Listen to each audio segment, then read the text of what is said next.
ಶ್ರೀ ಗಣಪತಿ ಶಾರದಾ ಗುರುಭ್ಯೋ ನಮಃ. ಉತ್ತರಂ ಯತ್ ಸಮುದ್ರಸ್ಯ ಹಿಮಾದ್ರೇಶ್ಚೈವ ದಕ್ಷಿಣಂ ವರ್ಷಂ ತದ್ ಭಾರತಂ ನಾಮ ಭಾರತಿ ಯತ್ರ ಸಂತತಿ.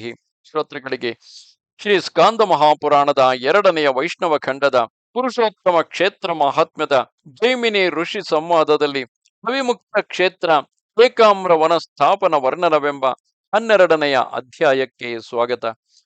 ಜೈಮಿನಿಯು ಹೇಳುತ್ತಾನೆ: ಅಯ್ಯ ಋಷಿಗಳಿರ, ಬ್ರಹ್ಮಸುತನಾದ ನಾರದ ಮುನೀಂದ್ರನು ಈ ರೀತಿಯಾಗಿ ಹೇಳಲು ಮಹೀಪತಿಯಾದ ಇಂದ್ರದ್ಯುಮ್ನನು ಸಂತುಷ್ಟಾಂತರಂಗನಾಗಿ ಉತ್ಕೃಷ್ಟವಾದ ತನ್ನ ಬುದ್ಧಿಯಿಂದಲೇ ಎಲ್ಲವನ್ನೂ ವಿಚಾರ ಮಾಡಿಕೊಂಡು ತಾನು ಸರಾಷ್ಟ್ರ ಪರಿವಾರನಾಗಿ ತೀರ್ಥಯಾತ್ರೆಗೆ ಬಂದುದು ಸಾರ್ಥಕವಾಗುವುದೆಂದರಿತನು.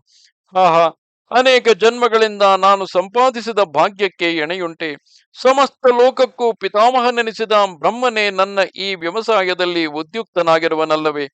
ಆ ಮಹಾತ್ಮನು ಜೀವನ್ಮುಕ್ತನಾದ ತನ್ನ ಮಗನನ್ನು ಸಹ ನನಗೆ ಸಹಾಯ ಮಾಡಲು, ಅಂದರೆ ನಾರದನನ್ನು ಕೂಡ ಸಹಾಯ ಮಾಡಲು ಕಳುಹಿಸಿರುವನು.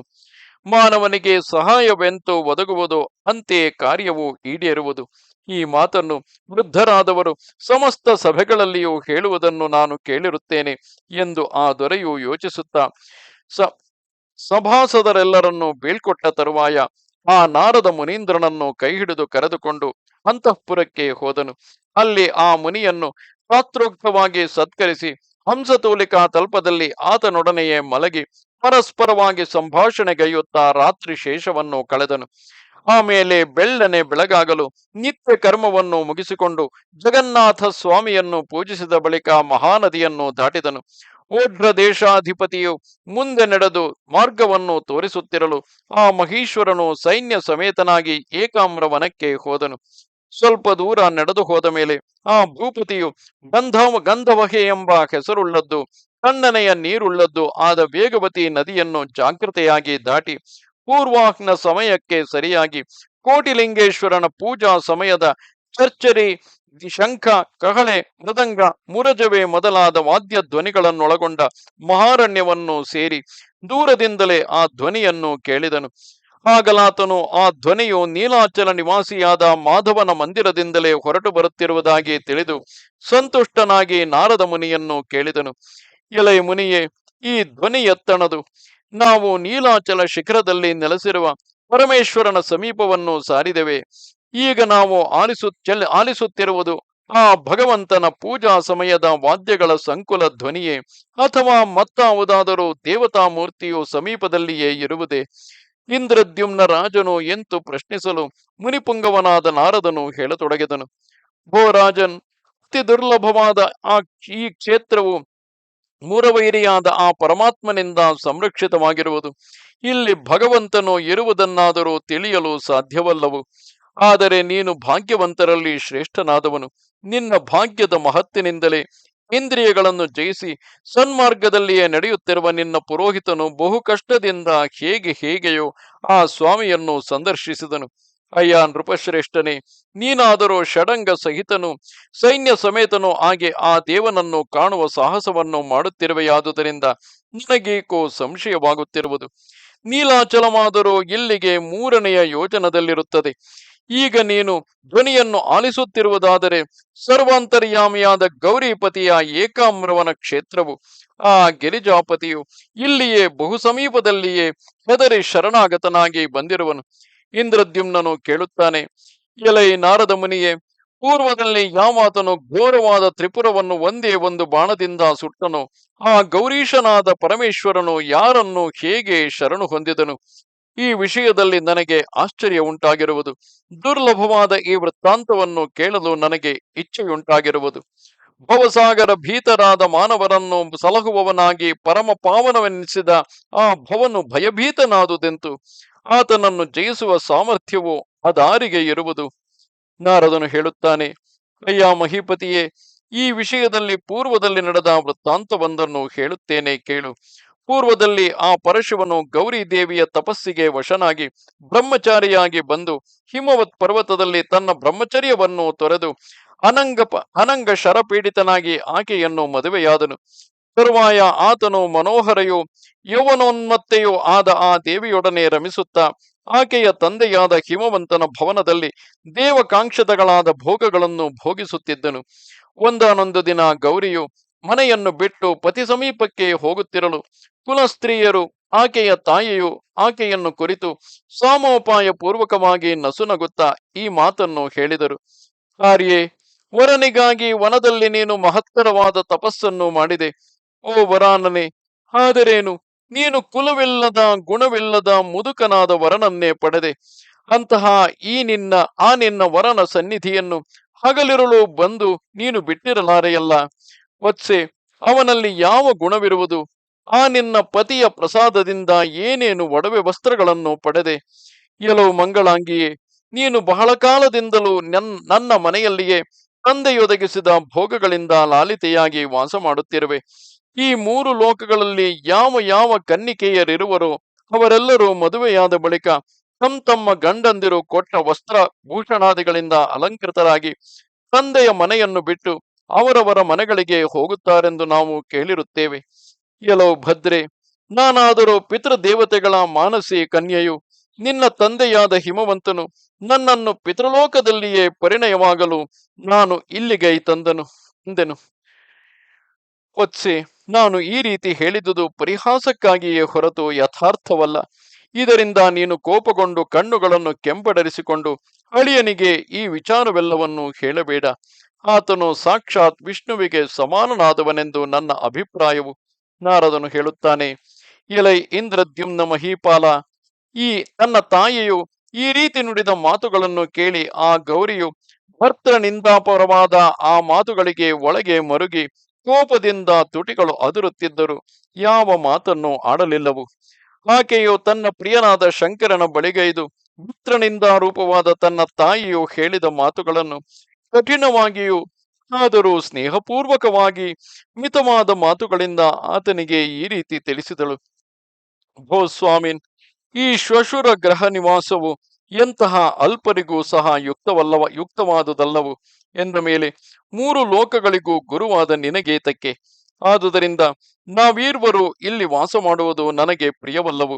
ಎಲೈ ವಿಭುವೆ, ಪ್ರಭುವಾದ ನಿನಗೆ ವಾಸಯೋಗ್ಯವಾದ ಬೇರಾವ ಸ್ಥಳಗಳು ಇಲ್ಲವೇ?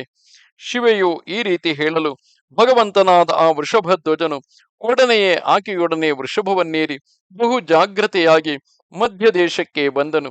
ಸಮಸ್ತ ತೀರ್ಥಗಳನ್ನು ದಾಟಿ ಮಹಾತ್ಮ್ಯಯುಕ್ತವಾದ ಪಾವನ ಪ್ರಯಾಗವನ್ನು ದಾಟಿ ಹೊರಟ ಬಳಿಕ ಪೂರ್ವ ಸಾಗರವನ್ನು ಕುರಿತು ಹೋಗುತ್ತಿರುವ ಗಂಗಾ ನದಿಯ ಉತ್ತರ ತೀರದಲ್ಲಿ ತನ್ನ ನಲ್ಲೆಯಾದ ಗೌರಿ ದೇವಿಯ ವಾಸಕ್ಕಾಗಿ ವಾರಾಣಸಿ ಎಂಬ ಪಟ್ಟಣವನ್ನು ನಿರ್ಮಿಸಿದನು. ಆ ಪಟ್ಟಣವಾದರೂ 5 ಕ್ರೋಶಗಳ ಪರಿಮಿತಿಯುಳ್ಳದ್ದಾಗಿ ಬಹು ರಮಣೀಯವಾಗಿ ಉಪ್ಪರಿಗೆಯ ಮನೆಗಳಿಂದ ಶೋಭಿಸಿ 100 ಅಟ್ಟಲೆಗಳಿಂದಲೂ ಅನೇಕ ವನಗಳಿಂದಲೂ ಬಗೆ ಬಗೆಯ ತೀರ್ಥಗಳಿಂದಲೂ ಬಗೆ ಬಗೆಯ ಜನಗಳಿಂದಲೂ ಕೂಡಿ ದೂರ್ಜಟಿಯ ಆಜ್ಞೆಯಂತೆ ದೇವಶಿಲ್ಪಿಯಾದ ವಿಶ್ವಕರ್ಮನಿಂದ ನಿರ್ಮಿತವಾಗಿ ಶೀತಲವಾದ ಗಂಗಾ ತರಂಗಗಳಿಂದ ತೊಳೆದ ಪಾಪಗಳುಳ್ಳದ್ದಾಗಿಯೂ ಎದ್ದಿತು. ಆ ಪಶುಪತಿಯು ಆ ವಾರಾಣಸಿ ಪಟ್ಟಣದ ಮಧ್ಯದಲ್ಲಿ ಸ್ವರ್ಣ ಪ್ರಾಕಾರಗಳಿಂದಲೂ ಅಟ್ಟಲೆಗಳಿಂದಲೂ ಶೋಭಿಸಿ ರತ್ನ ಸ್ತಂಭಗಳಿಂದ ಅಲಂಕೃತವಾಗಿ ಸಮಸ್ತ ಮನೋರಥಗಳನ್ನು ಈಡೇರಿಸುವಂತಹ ದಿವ್ಯ ಭವನದಲ್ಲಿ ಮಧುಸೂದನನು ಲಕ್ಷ್ಮೀದೇವಿಯೊಡನೆಂತೋ ಅಂತೂ ರಮಿಸುತ್ತಿದ್ದನು. ಆ ವಿಶ್ವನಾಥನು ಆ ಪಟ್ಟಣವನ್ನು ಎಂದಿಗೂ ಬಿಡಲೇ ಇಲ್ಲವು. ಎಲೈ ಮನುಜಾಧೀಶನೇ, ಪೂರ್ವದಲ್ಲಿ ಆ ಪಟ್ಟಣವು ಅವಿಮುಕ್ತ ಕ್ಷೇತ್ರವೆಂದು ಹೆಸರಾಗಿ ಮಾನವರೆಲ್ಲರಿಗೂ ಮುಕ್ತಿಯನ್ನು ದೊರೆಯಿಸುವುದಾಗಿತ್ತು. ಭವಭೀತರಾದ ಮಾನವರು ಅದನ್ನು ಸೇವಿಸುತ್ತಿದ್ದರು. ಗೌರೀದೇವಿಯು ತನ್ನ ಭರ್ತನಾದ ಶಂಕರನಿಂದ ವಸ್ತ್ರಭೂಷಣಾದಿಗಳಿಂದ ಅಲಂಕೃತಳಾಗಿ ಆತನೊಡನೆಯೇ ವಾಸ ಮಾಡುತ್ತಾ ತಾಯಿ ತಂದೆಯನ್ನು ಸ್ಮರಿಸಲೇ ಇಲ್ಲವು. ಹೀಗೆ ಅನೇಕ ಯುಗಗಳು ಕಳೆದ ತರುವಾಯ ಆ ಶಿವನು ಆ ಭವನದಲ್ಲಿ ಕೋಟಿ ಲಿಂಗಗಳನ್ನು ಸಂಸ್ಥಾಪಿಸಿ ಕೈಲಾಸಾದ್ರಿಗೆ ಹೊರಟು ಹೋದನು. ಎಲೈ ದೊರೆಯೇ, ತರುವಾಯ ಆ ವಾರಾಣಸಿ ಪಟ್ಟಣವನ್ನು ಬಹಳ ಮಂದಿ ರಾಜರು ಆಳಿದರು. ಪೂರ್ವದಲ್ಲಿ ದ್ವಾಪರ ಯುಗದಲ್ಲಿಯಾದರೆ ಆ ಪಟ್ಟಣದಲ್ಲಿಯೇ ಕಾಶಿರಾಜನೆಂಬುವನೊಬ್ಬನು ಇದ್ದನು. ಆ ದೊರೆಯು ಜರಾಸಂಧನೆ ಮೊದಲಾದ ಅರಸರನ್ನು ಜಯಿಸಿದ ಅಚ್ಯುತನನ್ನು ರಣಾಂಗಣದಲ್ಲಿ ಗೆಲ್ಲುವೆನೆಂದು ಮನಸ್ಸಿನಲ್ಲಿ ಸಂಕಲ್ಪಿಸಿಕೊಂಡು ಉಗ್ರವಾದ ತಪಸ್ಸನ್ನು ಮಾಡಿ ಪ್ರಭುವಾದ ಶಂಭುವನ್ನು ಸಂತೋಷಗೊಳಿಸಿದನು. ಆ ಪಿನಾಕಿಯು ಸಹ ಅವನ ತಪಸ್ಸಿಗೆ ಮೆಚ್ಚಿ, ಎಲೈ ಕಾಶಿರಾಜನೇ, ನೀನು ಶತ್ರು ಮರ್ದನನಾಗಿರುವೆ. ನೀನು ಕಂಸ ಸಂಹಾರಕನಾದ ಶ್ರೀಕೃಷ್ಣನನ್ನು ಯುದ್ಧದಲ್ಲಿ ಜಯಿಸುವೆ. ನಾನು ಸಹ ನಿನಗೋಸುಗ ವೃಷಭಾರೂಢನಾಗಿ ನನ್ನ ಪ್ರಮಥ ಗಣಗಳೊಂದೊಡಗೂಡಿ ಕಾಳಗ ಮಾಡುವೆನು ಎಂದು ವರವನ್ನು ದಯಗೈದನು. ಪ್ರತಾಪಶಾಲಿಯಾದ ಕಾಶಿರಾಜನು ಶಂಭುವಿನಿಂದ ಈ ರೀತಿ ವರವನ್ನು ಪಡೆದು ಪ್ರಮತ್ತನಾಗಿ ಶಂಖಚಕ್ರಧರನಾದ ಶ್ರೀಹರಿಯನ್ನು ಯುದ್ಧಕ್ಕೆ ಕರೆದನು. ಸರ್ವಭೂತಾಂತರ್ಯಾಮಿಯಾದ ಶ್ರೀಕೃಷ್ಣನಾದರೂ ಈ ವೃತ್ತಾಂತವನ್ನು ಅರಿತುಕೊಂಡು ಆ ಕಾಶಿರಾಜನನ್ನು ಕೊಲ್ಲಲೋಸುಗ ತನ್ನ ಚಕ್ರಾಯುಧವನ್ನು ಕಳುಹಿಸಿದನು. ಮಹಾಭಯಂಕರ ಆಕಾರವಾದುದು, ಸಹಸ್ರ ಸೂರ್ಯರ ತೇಜಸ್ಸನ್ನು ಒಳಗೊಂಡುದು ಆದ ಆ ಚಕ್ರವಾದರೂ ಕಾಶಿರಾಜನ ಶಿರಸ್ಸನ್ನು ಕತ್ತರಿಸಿ ಶ್ರೀಮನ್ ಮಹಾವಿಷ್ಣುವಿನ ಅಭಿಪ್ರಾಯವನ್ನು ಪರಾಕ್ರಮವನ್ನು ತಿಳಿದಿದ್ದರಿಂದ ಕೋಪಗೊಂಡು ಆ ಪಟ್ಟಣವನ್ನು ದಹಿಸಿತು. ವಿಷ್ಣು ಚಕ್ರವೆಸಗಿದ ಈ ಮಹತ್ತರವಾದ ಕರ್ಮವನ್ನು ಕಂಡು ಪಶುಪತಿಯು ಕ್ರುದ್ಧನಾದನು. ಆಗಲ ಶಂಭುವು ಪ್ರಮಥ ಗಣಗಳೊಡಗೂಡಿ ವೃಷಭವನ್ನೇರಿ ಆ ಕೃಷ್ಣನನ್ನು ಅಟ್ಟಿ ಹೊರಟನು. ಆತನ ಮುಂಗಡೆಯಿದ್ದ ಸುದರ್ಶನ ಚಕ್ರವನ್ನು ಕಂಡು ಆ ಶಿವನು ಉತ್ಪಾತಕ್ಕೆಣೆಯಾದ ಪಾಶುಪತಾಸ್ತ್ರವನ್ನು ಅದರ ಮೇಲೆ ಪ್ರಯೋಗಿಸಿದನು. ಎಲೆ ಇಂದ್ರದ್ಯುಮ್ನನೇ, ಪೂರ್ವದಲ್ಲಿ ಆ ಶಿವನು ವಿಷ್ಣುವನ್ನು ತಪಸ್ಸಿನಿಂದ ಸಂತೋಷಗೊಳಿಸಿ ಆ ಅಸ್ತ್ರವನ್ನು ವರವಾಗಿ ಪಡೆದಿದ್ದನು. ಆಗ ಮಹಾವಿಷ್ಣುವು, ಎಲೈ ಶಂಭುವೆ, ನೀನು ಈ ಅಸ್ತ್ರವನ್ನು ಸ್ಮರಿಸುತ್ತಲೇ ನಿನ್ನ ಬಲವನ್ನು, ಈ ಅಸ್ತ್ರದ ಬಲವನ್ನು ವೃದ್ಧಿಗೊಳಿಸುತ್ತೇನೆ. ಆದರೆ ನೀನು ನನ್ನ ವಿಷಯದಲ್ಲಿ ಪ್ರತಿಕೂಲನಾದರೆ ಈ ಪಾಶುಪತಾಸ್ತ್ರವು ನಿಸ್ತೇಜಸ್ವಾಗುತ್ತದೆ ಎಂದು ಹೇಳಿದನು.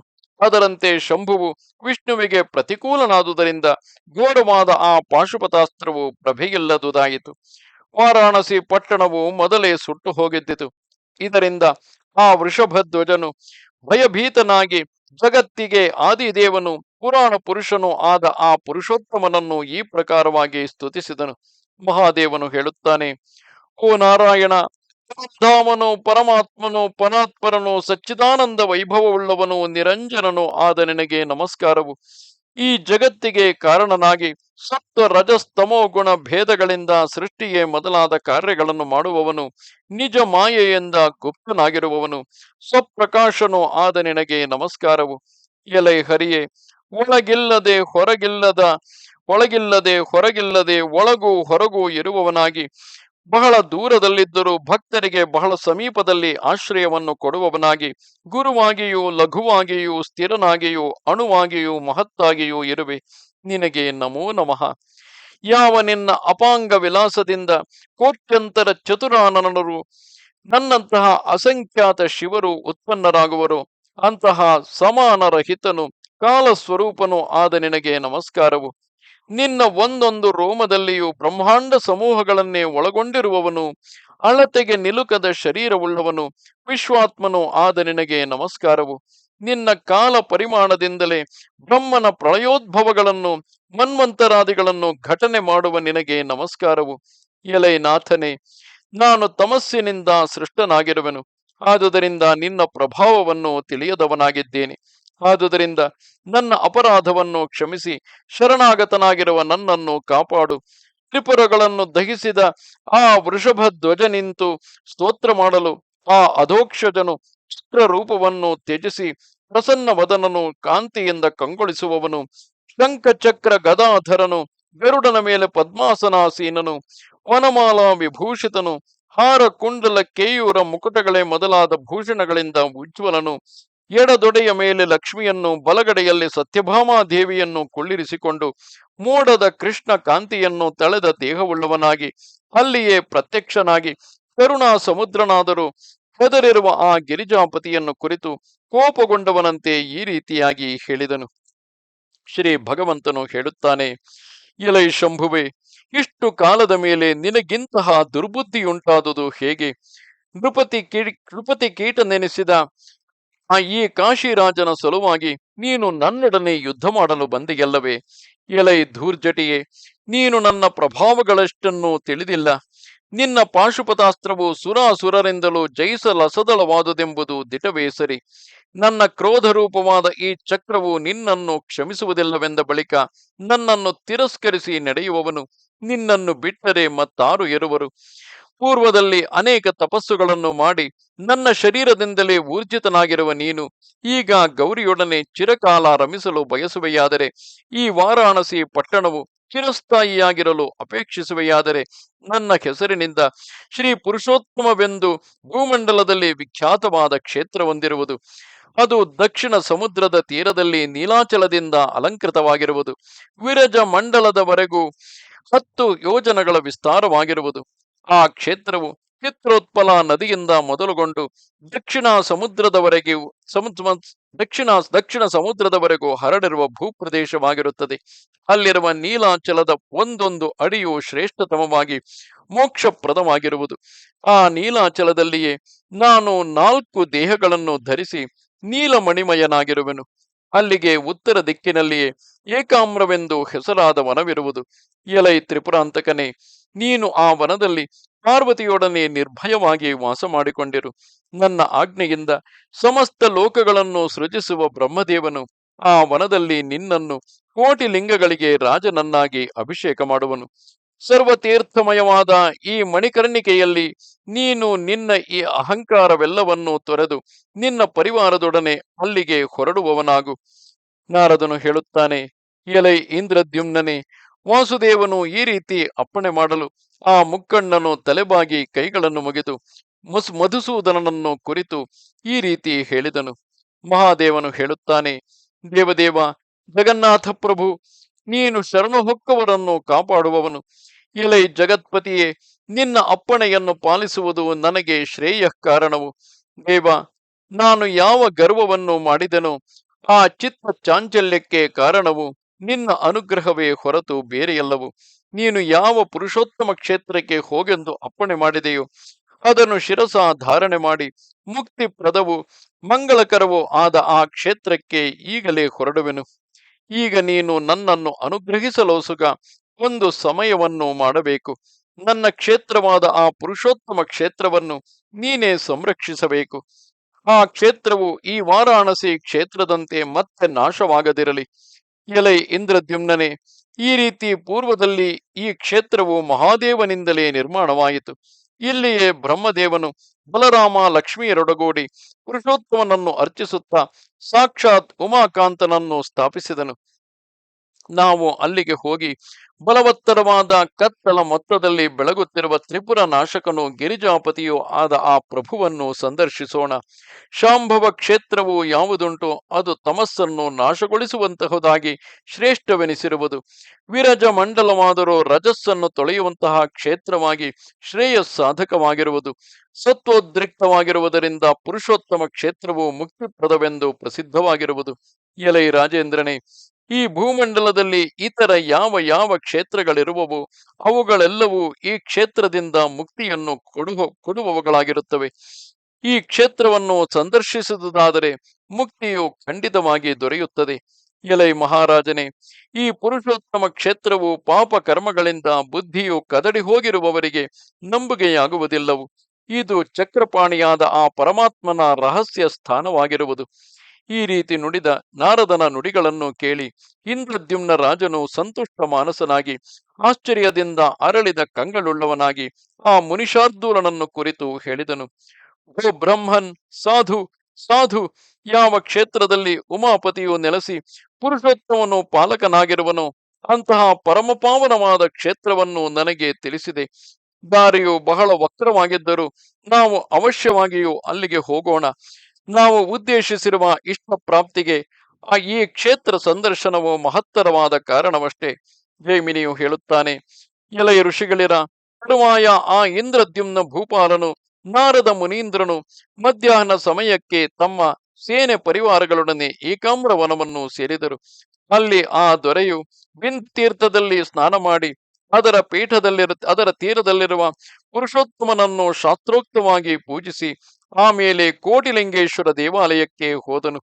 ಆ ಇಂದ್ರದ್ಯುಮ್ನನು ಆ ದೇವಾಲಯದ ಮಹಾದ್ವಾರದಲ್ಲಿ ಆಚಮನ ಮಾಡಿ ಸಾತ್ವಿಕವಾದ ಧರ್ಮವನ್ನು ಆಶ್ರಯಿಸಿ ಅಲ್ಲಿದ್ದ ಬ್ರಾಹ್ಮಣರಿಗೆ ಅನೇಕ ಆನೆ, ಕುದುರೆ, ರತ್ನಗಳು, ವಸ್ತ್ರಾಲಂಕಾರಗಳೇ ಮೊದಲಾದವುಗಳನ್ನು ದಾನ ಮಾಡಿದನು. ಆ ತ್ರಿಭುವನೇಶ್ವರ ಲಿಂಗವನ್ನು ಮಹಾಭಿಷೇಕ ಪೂರ್ವಕವಾಗಿ ಪೂಜಿಸಿ ಅಪಾರ ಸಂತೋಷವನ್ನು ಹೊಂದಿದನು. ವಿಷ್ಣುವಿಗೂ ಶಿವನಿಗೂ ಅಭೇದವನ್ನೆಣಿಸುವ ಸದ್ವೈಷ್ಣವನಾದ ಆ ದೊರೆಯು ಆ ಪರಮೇಶ್ವರನನ್ನು ಭಕ್ತಿಯಿಂದ ಸ್ತುತಿಸಿ ನಮಸ್ಕರಿಸಿ ವೀಣೆಯನ್ನು ನುಡಿಸುತ್ತಾ ಗಾಯನ ಮಾಡಿ ಕೃತಾಂಜಲಿ ಪುಟನಾಗಿ ಆ ದೇವನ ಪ್ರಸಾದವನ್ನು ಕೈಕೊಳ್ಳುವವನಾಗಿ ಆ ವೃಷಭ ಧ್ವಜನನ್ನೇ ಧ್ಯಾನಿಸುತ್ತಾ ಅನ್ಯ ಮನಸ್ಸಿನಿಂದ ನಿಂತನು. ಎಲೈ ದ್ವಿಜರೆ, ಆಗ ತ್ರ್ಯಂಬಕನಾದ ಪರಮೇಶ್ವರನು ಪ್ರಸನ್ನನಾಗಿ ಸಾಕ್ಷಾತ್ತಾಗಿ ಆ ನೃಪತಿಯನ್ನೇ ಕುರಿತು ಸ್ಪಷ್ಟವಾದ ಮಾತುಗಳಿಂದ ಇಂತು ನುಡಿದನು. ಕೋಟಿಲಿಂಗೇಶನು ಹೇಳುತ್ತಾನೆ, ಎಲೈ ಇಂದ್ರದ್ಯುಮ್ನ ಮಹಾರಾಜನೇ, ಈ ಭೂಮಂಡಲದಲ್ಲಿ ನಿನಗೆಣೆಯಾದ ವೈಷ್ಣವನು ದುರ್ಲಭನಷ್ಟೇ. ನಿನ್ನ ಮನೋರಥವು ಬಹಳ ಬೇಗನೆಯೇ ನೆರವೇರುತ್ತದೆ. ಶಂಭುವು ಇಂದ್ರದ್ಯುಮ್ನನಿಗೆ ಈ ರೀತಿ ಹೇಳಿ ಅಂತರ್ಧಾನವನ್ನು ಹೊಂದಿ ನಾರದ ಮುನಿಯನ್ನು ಕುರಿತು ಮತ್ತೆ ಇಂತೆಂದನು. ಎಲೈ ನಾರದ ಮುನಿಯೇ, ಮಹಾಭಾಗ್ಯಶಾಲಿಯಾದ ನೀನು ಪೂರ್ವದಲ್ಲಿ ನಿನ್ನ ಜನಕನಾದ ಬ್ರಹ್ಮದೇವನು ಅಪ್ಪಣೆ ಮಾಡಿದ ಪ್ರಕಾರವಾಗಿ ಅಶ್ವಮೇಧ ಪುರಸ್ಸರವಾಗಿ ಈ ಅರಸನಿಂದ ಕಾರ್ಯವನ್ನು ಆಗಗೊಳಿಸು. ಆ ಪುರುಷೋತ್ತಮ ಕ್ಷೇತ್ರದಲ್ಲಿ ಶ್ರೀ ವಿಷ್ಣುವಿನ ಮೂರ್ತಿಯನ್ನು ಪ್ರತಿಷ್ಠೆ ಮಾಡಿಸು. ಅಲ್ಲಿರುವ ಅಂತರ್ವೇದಿಯು ಶ್ರೀ ವಿಷ್ಣುವಿನ ಹೃದಯಕ್ಕೆ ಎಣೆಯಾದುದು. ಅದರ ಸಂರಕ್ಷಣೆಗಾಗಿಯೇ ನಾನು 8 ಪ್ರಕಾರವಾಗಿ ಆತನಿಂದ ಇಲ್ಲಿ ಸ್ಥಾಪಿತನಾಗಿರುವೆನು. ಶಂಖಾಕಾರವಾದ ಈ ಕ್ಷೇತ್ರದ ಮುಂಭಾಗದಲ್ಲಿ ಶ್ರೀ ದುರ್ಗಾದೇವಿಯೊಡನೆ ನೀಲಕಂಠನೆಂಬ ನಾಮಧೇಯದಿಂದಿರುವೆನು. ಎಲೈ ವಿಪ್ರೇಂದ್ರನೇ, ಅಲ್ಲಿಗೆ ನೀನಿ ರಾಜೇಂದ್ರನನ್ನು ಕರೆದುಕೊಂಡು ಹೋಗು. ಪ್ರಕೃತದಲ್ಲಿ ನೀಲರತ್ನ ದೇಹಧಾರಿಯಾದ ಹರಿಯು ಅಂತರ್ಧಾನವಾಗಿರುವುದು ಸರಿಯಷ್ಟೇ. ಅಲ್ಲಿ ನೀನು ನನ್ನ ಅಪ್ಪಣೆಯಂತೆ ನೃಸಿಂಹ ಕ್ಷೇತ್ರವನ್ನು ಕಲ್ಪಿಸುವವನಾಗು. ಅಲ್ಲಿ ನಮ್ಮ ಸನ್ನಿಧಿಯಲ್ಲಿಯೇ ಈತನಿಂದ ಸಹಸ್ರ ವಾಜಪೇಯ ಯಾಗಗಳನ್ನು ಮಾಡಿಸುವವನಾಗು. ಆಮೇಲೆ ಬ್ರಹ್ಮ ರೂಪವಾದ ಕಲ್ಪ ವೃಕ್ಷವನ್ನು ಈತನಿಗೆ ತೋರುವವನಾಗು. ಆ ಕಲ್ಪ ವೃಕ್ಷದಿಂದಲೇ ವಿಶ್ವಕರ್ಮನು ಶ್ರೀ ಮಹಾವಿಷ್ಣುವಿನ ಚತುರ್ಮೂರ್ತಿಗಳನ್ನು ನಿರ್ಮಾಣ ಮಾಡುವನು. ಆ ಚತುರ್ಮೂರ್ತಿಗಳ ಪ್ರತಿಷ್ಠೆಗಾಗಿ ಬ್ರಹ್ಮನೇ ಸಾಕ್ಷಾತ್ತಾಗಿ ಇಲ್ಲಿಗೆ ಬರುತ್ತಾನೆ. ಈ ಇಂದ್ರದ್ಯುಮ್ನ ರಾಜನು ಪಾಪ ದೂರನಾಗಲೋಸುಗ ಅಶ್ವಮೇಧ ಯಾಗಗಳನ್ನು ಮಾಡುತ್ತಾ ಇಲ್ಲಿಯೇ 1,000 ವರ್ಷಗಳಿರಲಿ. ಆ ತರುವಾಯ ಈತನು ಸಮಸ್ತ ಜಗದಾಧಾರನು ಸಕಲ ಕಲ್ಮಶಗಳನ್ನು ನಾಶಗೊಳಿಸುವವನು ಆದ ಆ ಪರಮಾತ್ಮನನ್ನು ಸಂದರ್ಶಿಸುವನು. ಪರಮಾತ್ಮನು ದಾರುಮಯ ಮೂರ್ತಿಯಾಗಿರುತ್ತಾನೆ. ಆ ಸ್ವಾಮಿಯ ಸಂದರ್ಶನವು ಮುಕ್ತಿಪ್ರದವಾದುದು. ಆತನ ದಿವ್ಯ ಚರಿತ್ರೆಯನ್ನು ಬ್ರಹ್ಮನಾಗಲಿ ನಾನಾಗಲಿ ನೀನೇ ಆಗಲಿ ತಿಳಿಯಲಾರೆವು. ಆ ಪರಮಾತ್ಮನು ತನ್ನ ಅಪ್ಪಣೆಯನ್ನು ಭಕ್ತಿಯಿಂದ ನೆರವೇರಿಸುವುದರಿಂದ ಪ್ರಸನ್ನನಾಗುವನೇ ಹೊರತು ಮತ್ತೆ ಬೇರೆ ಎಲ್ಲವು. ಪರಮೇಶ್ವರನ ಮಾತುಗಳನ್ನು ಕೇಳಿ ನಾರದನು ಸಹ ಆ ಮಹಾದೇವನನ್ನು ನಮಸ್ಕರಿಸಿ ಅಂಜಲಿ ಬದ್ಧನಾಗಿ, ಎಲೈ ವಿಭುವೆ, ನೀನು ಅಪ್ಪಣೆ ಮಾಡಿದಂತೆಯೇ ಬ್ರಹ್ಮನು ನನಗೆ ಅಪ್ಪಣೆ ಮಾಡಿರುವನು. ಎಲೈ ಸ್ವಾಮಿಯೇ, ಪಿತಾಮಹನು ನೀನು ನನಗೆ ವಿಷ್ಣು ಪರಮಾತ್ಮನಿಂದ ಭಿನ್ನರಲ್ಲ. ನೀವು ಮೂವರು ಒಂದೇ. ನೀವು ಮೂವರು ಅಗೋಚರರಾಗಿದ್ದುಕೊಂಡೇ ಈ ದೊರೆಗೆ ಅನುಗ್ರಹವನ್ನು ಉಂಟು ಮಾಡಿರುವೆರಾದುದರಿಂದ ಈತನ ಭಾಗ್ಯವೇ ಭಾಗ್ಯವು. ಓ ಪರಮೇಶ್ವರ, ಸರ್ವಭೂತಾಂತರ್ಯಾಮಿಯಾದ ಈ ಭಗವಂತನು ಊಹಿಸಲಸದಳವಾದ ಮಹಿಮೆಯುಳ್ಳವನು. ಈತನ ಮಹಾತ್ಮ್ಯದ ಪ್ರಸಂಗವನ್ನು ಎಸಗುವುದರಿಂದ ಪಾಪಿಗಳು ಸಹ ಭವಸಾಗರವನ್ನು ದಾಟುತ್ತಾರೆ. ಯಾವುದರಿಂದ ಈ ಪರಮಾತ್ಮನು ಸಂತುಷ್ಟನಾಗುವನೋ ಆ ಭಕ್ತಿಯು ಬುದ್ಧಿಗೆ ನಿಲುಕುವುದಲ್ಲವು. ಆದರೆ ಜ್ಞಾನಿಗಳಾದವರು ಬಹುಕಾಲ ವೇದ ವಚನಾದಿಗಳಿಂದ ಆ ಭಕ್ತಿಯನ್ನು ಸಂಪಾದಿಸಿ ಆ ಮೂಲಕ ಮುಕ್ತಿಯನ್ನು ಪಡೆಯಲು ಯತ್ನಿಸುತ್ತಿರುತ್ತಾರೆ. ಆ ಭಕ್ತಿಯಿಂದಲೇ ಕೇವಲ ಅಲ್ಪರೂ ಸಹ ಯಾವೊಂದು ಆಯಾಸವೂ ಇಲ್ಲದೆ ಭಕ್ತಿಪೂರ್ವಕವಾದ ಕರ್ಮಗಳಿಂದ ಮುಕ್ತಿಯನ್ನು ಪಡೆಯುತ್ತಾರೆ. ಕೇವಲ ಹಾಲು ಮೊಸರು ಬೆಣ್ಣೆಗಳಿಂದ ಜೀವನ ಮಾಡುತ್ತಾ ಗೋವಳರ ಮನೆಗಳಲ್ಲಿ ವಾಸ ಮಾಡಿಕೊಂಡಿರುವ ಗೋಪಿಯರು, ಅರಣ್ಯದಲ್ಲಿದ್ದು ಜೀವನ ಮಾಡುವವರು ಕಾಮೋಪಭೋಗದಿಂದ ಮುಕ್ತಿಯನ್ನು ಪಡೆದರು. ಧರ್ಮರಾಜನೆಸಗಿದ ರಾಜಸೂಯ ಯಾಗದ ಅಗ್ರಪೂಜಾ ಸಭೆಯಲ್ಲಿ ಶಿಶುಪಾಲ ರಾಕ್ಷಸನು ಆ ಹರಿಯನ್ನು ನಿರಂತರವೂ ದ್ವೇಷಿಸುತ್ತಲೇ ಮುಕ್ತಿಯನ್ನು ಪಡೆದನು. ಒಬ್ಬನೊಬ್ಬ ವ್ಯಾಧನೂ ಸಹ ಆ ಕೃಷ್ಣ ಪರಮಾತ್ಮನ ಹೃದಯಕ್ಕೆ ಬಾಣವನ್ನು ಹೊಡೆದು ಇತರರಾರಿಗೂ ದುರ್ಲಭವಾದ ಸದ್ಗತಿಯನ್ನು ಪಡೆದನು. ಪೂರ್ವದಲ್ಲಿ ಕುಬ್ಜೆಯು ಈ ಭಗವಂತನ ವಸ್ತ್ರದಂಚನ್ನು ಹಿಡಿದು ತನ್ನ ಮನೆಗೊಯ್ದು ಎಷ್ಟೇ ಧ್ಯಾನ ಮಾಡಿದರೂ ದೇವತಾ ಸ್ತ್ರೀಯರು ಪಡೆಯಲಸದಳವಾದ ಭೋಗವನ್ನು ಭುಜಿಸಿದಳು. ಈ ವಿಭುವು ಬಹುದೂರದಲ್ಲಿದ್ದ ಚಂಡಾಲನಿಗೆ ಮುಕ್ತಿಯನ್ನಿತ್ತನೇ ಹೊರತು ಸಮೀಪದಲ್ಲಿಯೇ ಇದ್ದವನು ಬಹಳ ಭಕ್ತನು ಶ್ರೋತ್ರಿಯನು ಆದ ವಿಪ್ರನಿಗೆ ಮುಕ್ತಿಯನ್ನು ದಯಪಾಲಿಸಲಿಲ್ಲವು. ಈ ಪ್ರಭುವು ತನ್ನ ಮಾಯೆಯಿಂದ ನಿನ್ನನ್ನು ಆ ಪಿತಾಮಹನನ್ನು ಮೋಸಗೊಳಿಸಿಯಾನು. ಅನೇಕ ತಪಸ್ಸುಗಳ ದುಃಖಗಳಿಂದ ತೊಳಲುತ್ತಾ ದೇಹಬಂಧನಗಳುಳ್ಳವರಾಗಿ ಬ್ರಹ್ಮಚರ್ಯೆಯಲ್ಲಿಯೇ ಇದ್ದುಕೊಂಡು ಕಲ್ಪಾಂತದವರೆಗೆ ಜೀವಿಸಿರುವ ಗೌತಮಾದಿ ಮಹರ್ಷಿಗಳು ಈ ಪರಮಾತ್ಮನ ಚೇಷ್ಟಿತವನ್ನು ಅರಿತುಕೊಳ್ಳಲು ಶಕ್ತರಾಗದಿರುವರು. ಈತನ ವ್ಯಾಪಾರವು ಇಂತಹುದು ಅಂತಹುದು ಎಂದು ನಿರ್ದೇಶ ಮಾಡಿ ತಿಳಿಯಲಾಗದು. ಬಹಳವಾದ ವ್ಯವಸಾಯದಿಂದಲೂ ಅಂತೆಯೇ ಅನಿರ್ದಿಷ್ಟವಾದ ಕಾಲದಿಂದಲೂ ಮಹಾ ಮೇಧಾವಿಯಾದವನಿಗೂ ಈತನ ಚರಿತವನ್ನು ನಿರ್ಣಯ ಮಾಡಲು ಶಕ್ಯವಲ್ಲವು. ಎಲೈ ಪರಶಿವನೇ, ಶಾಸ್ತ್ರ ಪರಿನಿಷ್ಠಿತಗಳಾದ ವಿದ್ವಾಂಸರಿಗೆ ಮುಕ್ತಿಯನ್ನು ದೊರಕಿಸುವ ಭಗವತ್ ಪ್ರಸಾದ ಭಗವತ್ ಭಗವತ್ ಕೃಪಾ ಪ್ರಾಪಕಗಳಾದ ಉಪಾಯಗಳು ಅನೇಕವಾಗಿರುವವು. ಆ ವಿದ್ವಾಂಸರು ಈ ಆ ಉಪಾಯಗಳಿಂದ ಪರಮಾತ್ಮನನ್ನು ಬಹಳವಾಗಿ ಪೂಜಿಸುತ್ತಾರೆ. ಸಮಸ್ತ ಉಪಾಯಗಳಲ್ಲಿಯೂ ಪುರುಷೋತ್ತಮ ಕ್ಷೇತ್ರದಲ್ಲಿ ವಾಸ ಮಾಡುವುದೇ ಉತ್ತಮೋಪಾಯವು.